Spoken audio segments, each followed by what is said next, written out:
Bienvenidos a este nuevo vídeo de Devir TV. Seguimos en la feria de Essen y hoy tengo conmigo a una superestrella que me hace mucha ilusión, señor Menzel. How are you, Michael? I'm pretty fine, thank you.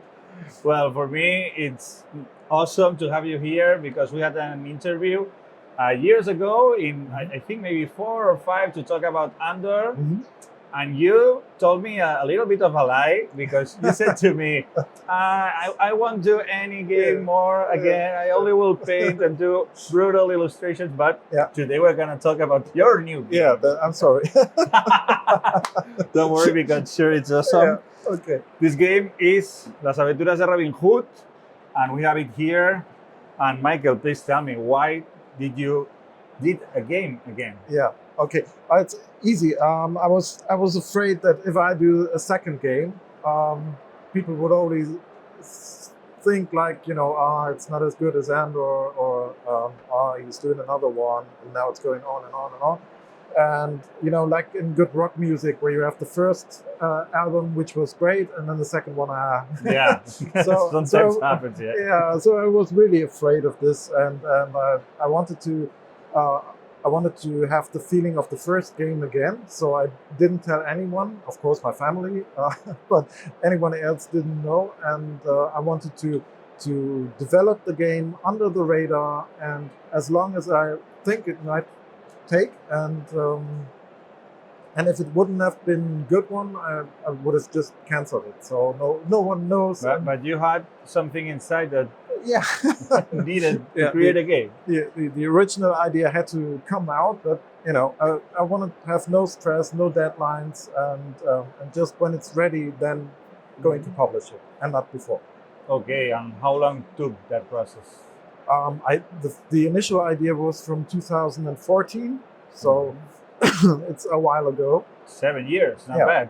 Yeah, but when I finished the Andor trilogy, then I really started with this one. But I was very, very happy that I didn't tell anyone, because meanwhile it was really no fun at all. I was so happy I didn't tell anyone. Until eventually testers were pleased by it, and then I could show it to the publisher. Very good.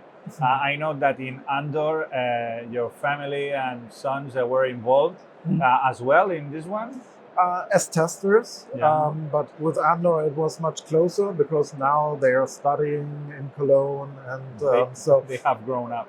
They've grown up, and I don't see them that often anymore. But they play tested it, and they love playing. So but it's Andor. It was the initial idea for Andor was to have a play with them. They were 9 years old. Yeah, and so. It was a little bit closer with Andor. So what was the main objective that you wanted to reach with Adventures of Robinhood? Yeah, well, it should have been a family game. So if you expect something as difficult as Andor, you probably will be disappointed, because it's really a family game. Although it looks like a big adventure, it's rather for, not geek players, I'd say. And the special thing about it is that we don't have any grid or any lines on the board. The initial idea was to have a landscape and play on that landscape, and that was difficult to achieve, and it took me a while to come up with this moving mechanism where I don't need any grids anymore, because when I want to move from there to there, I just use my moving figures. And it's like tabletop, and at the end I take this one there, and then I take away these, and then I walk from there to there. And if I don't use this one, I spare some power for fighting.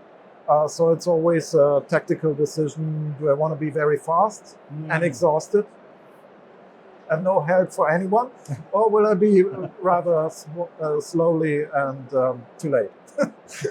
That's the choice you have. So you wanted to do something that was a challenge for you as a game designer, but as well as an illustrator. Yes, and it should have been very easy to set up. So we just have these 8 puzzle pieces of the board. You put the the wooden figures in one corner, and originally there were lots of cards, piles of cards, because the story is related to those tiles in the board that you can flip, and there were lots of cards, related to this guy or related to the armor over there. And I made a setup, and it took so long. My wife said, "No one wants to play this. What are you doing?" And so I came up with the idea of the book. So it's super beautiful. Yeah, thank you very much. So all the cards, wandered into the card, were transferred to the book, and now it's very easy, because when I go and want to talk to the trader, for example, he's got number 100, and then I set up page 100, and then he can tell me something, or I can ask him something, where can we get a sword or whatever, and he will answer, and then after that, you may just flip him, and then he's gone. He's gone. Yeah. So you can't ask him anything else this time. And so the setup is very easy, because we don't need piles and piles of cards. It's just the book, the wooden figures, and the board. And that's very good for a family game, because they are not used to all the cards and organizing all the tiles and stuff. And here everything is in the board already. But do you think that families will play it, but also could be interesting for people that is more like a gamer? Yes, I think there are possibilities to have it a little bit more difficult, but it's really a gateway game. It's especially if you have friends who are maybe not used to playing. It's a great thing to make them want to play. But it's full cooperative. Full cooperative, and we have 9 adventures, but you play only 7. Because there's a switch in the storyline. You can. Yeah, where you have to decide what we want to do. Okay. So, which direction do we want to go? So you can play more than once. Yes, you can play more than once, and every adventure it has, the if you see the answer of the trader, you see this number 1 and number 2. Because in the first attempt, you read this answer, and in the second attempt, you switch this one, and then you have to all read number 2. So the second time you play, the adventure is different than before. So yeah, there's some replayability. Yeah, that's very cool. Yeah, especially if you failed the first time, you don't have to do the same things. I know the smith is the one I need to find.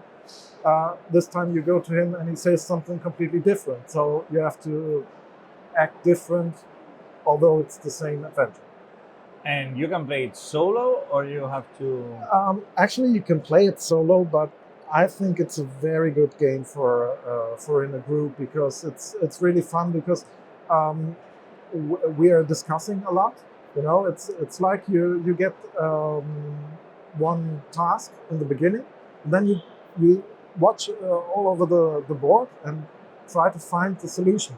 So, for example, we need to find a horse. So, where can we go? Well, we start somewhere, and then maybe at the smith, or maybe at the church, and then we go there, ask, get an answer, get a hint, and probably find the solution. So it's like an old-fashioned adventure where you really, where do you want to go, and you can go everywhere. You have free movement, and so it's it's like those video games that are sandbox, and it's an open world. So it's pretty modern as well. Yeah. No, that's very cool. So you have the sense that you can do anything in that game. Yeah, but you have only a short amount of time. So, but the game is rewarding. It's like if you have a good idea. Anyway, we need to go to the armor to find the sword, for example. Then the game rewards you, because you get it done in time. So it's really good to really think about and have a close look at the details on the board. Where can you find the key or whatever? So there are many ways to do the same thing. Yeah. For example, we need to find a way into the castle, and we don't know how. And maybe we find some item that helps us, or maybe we discover a coach that probably will take us into the castle and all that kind of stuff. And it's all hidden in the book. And hopefully a nice adventure. I hope you might like it. Cool. And why you took Robin Hood as the theme?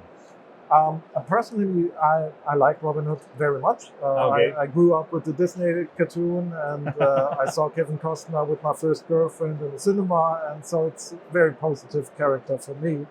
And it fits very well because it's a family game. It's building upon this legend, because if I introduce the bad guy and I say it's the Sheriff of Nottingham, everybody knows, okay, this is the bad guy. I don't have to explain very much. And but the story is very unique. It has some twists and turns that we have never seen before in Robin Hood. And So it wasn't based on books or something? No, it's just the character. The legend.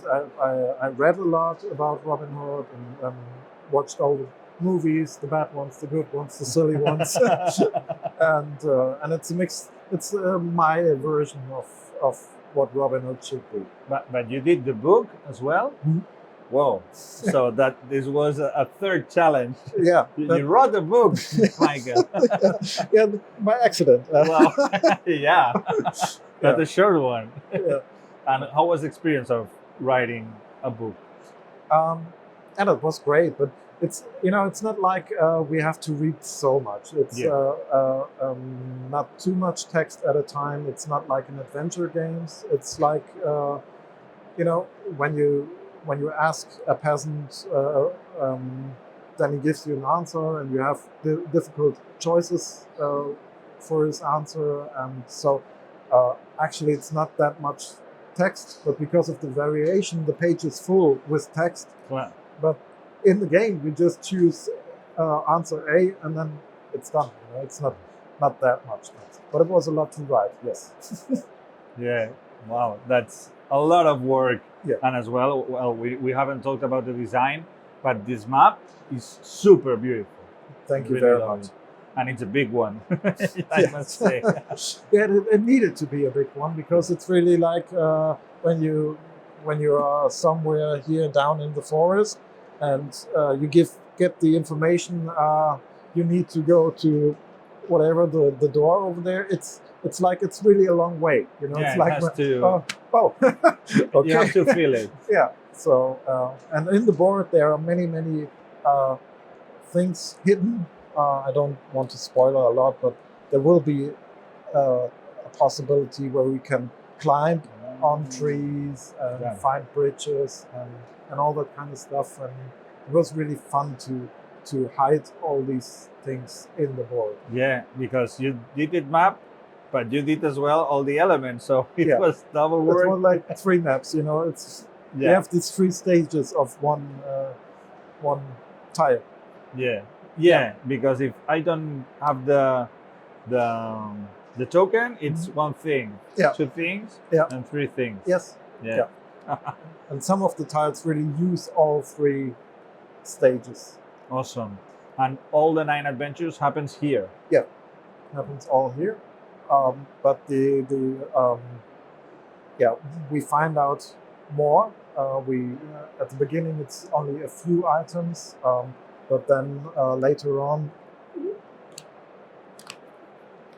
we will find more items and that we can have in the game, and so the possibilities get wider. Yeah.